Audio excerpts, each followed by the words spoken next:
What is up, friends, family, and neighbors? If you don't identify as one, give it time. I'm inviting you to Mr. Rodney's neighborhood. And Saturday afternoon, I'm just leaving the church. And we just broke from 21 days of prayer and fasting. And I had some thoughts about fasting and what that looks like. And we talked, my last video, we talked about encouragement, right? And where do you draw encouragement from? And one of the ways we draw encouragement is having an attitude of gratitude.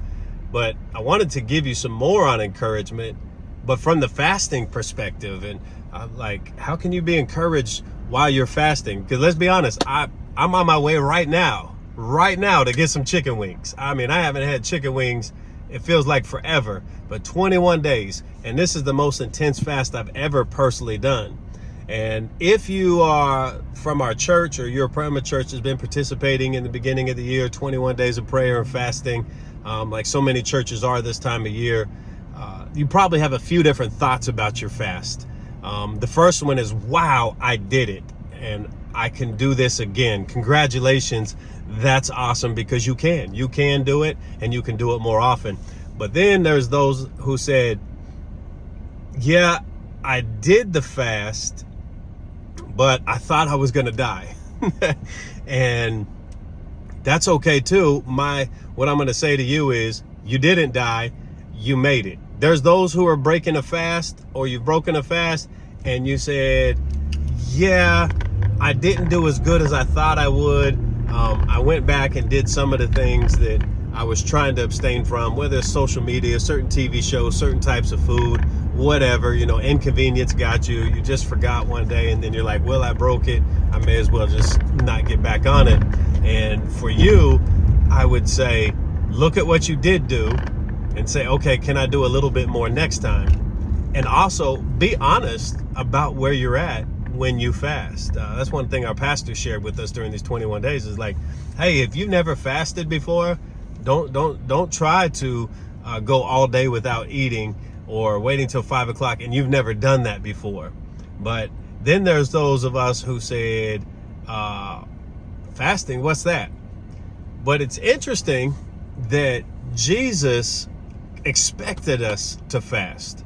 If you go back and read Matthew chapter 6, he talks a lot in there about prayer and fasting. And he starts out when he says, I think it's starting around verse 18 maybe, but he said, when you fast, not if you fast. And if you go back to the beginning of that whole discourse, he talks about when you pray. And then he said, when you pray, you don't got to be yelling at God. You don't have to have a lot of words. You don't have to be the loudest person in the room. Don't draw attention to yourself. Go into your closet, do it privately. And what he's talking about is heart posture there, not just literally hiding in a closet, though maybe that works for you. And then you get down and he says, pray in this manner, our Father in heaven. He goes through the outline, if you will, of how to really pray effective prayers to God that are going to get answered and going to touch God's heart. And then he gets into the fasting part, and he says, when you fast.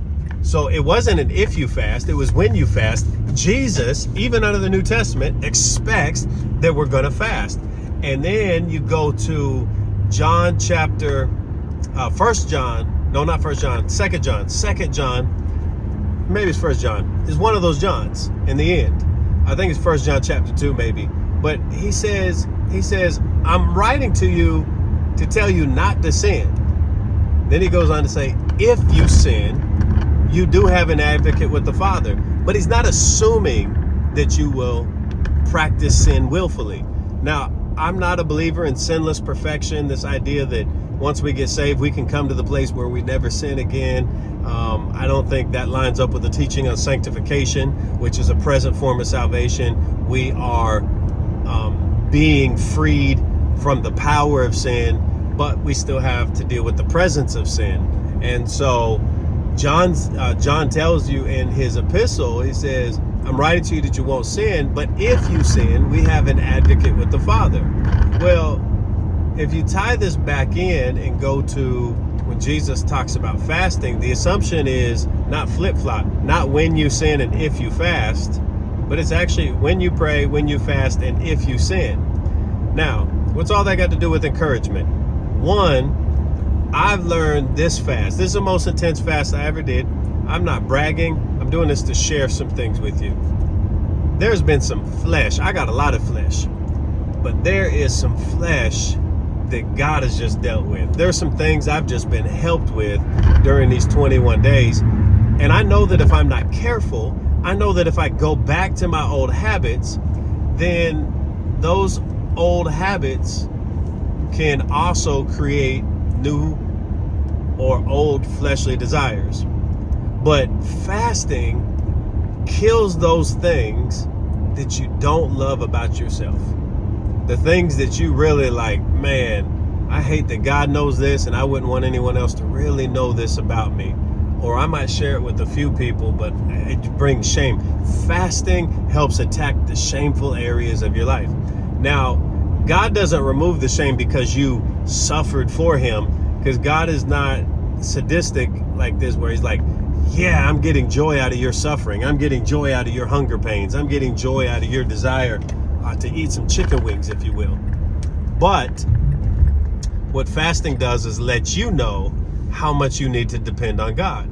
So when you pray and when you fast, one, you're killing the flesh. And when you get rid of fleshly things and fleshly mindsets, you get to replace it with things that are lovely, things that are pure, things that are holy, things that are of a good report.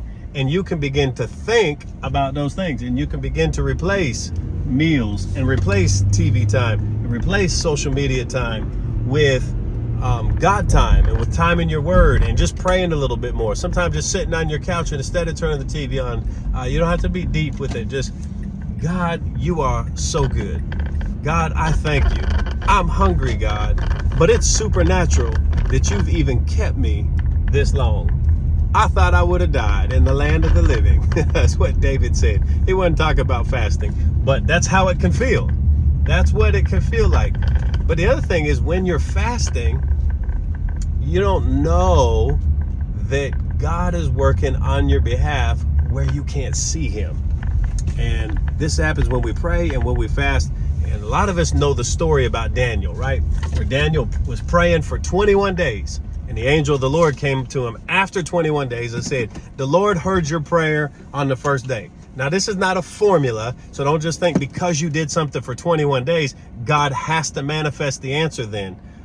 It could be that he's already answered it, but it's being held up in the spirit realm, you know, and you got to understand angels and demons and all of that. That's not my area of expertise, so I won't do a lot of talking and teaching about that.